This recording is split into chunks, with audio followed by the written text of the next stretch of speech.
Wide-legged forward fold.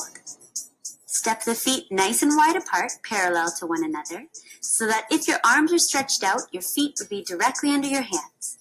Hands to hips, inhale to lengthen, and exhale to fold forward over the legs.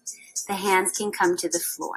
Let the back of the neck go, relaxing the head as much as you can and tilting the hips high. If it's quite comfortable, walk the feet closer together. Or if you need a little bit more support, step the feet wide apart.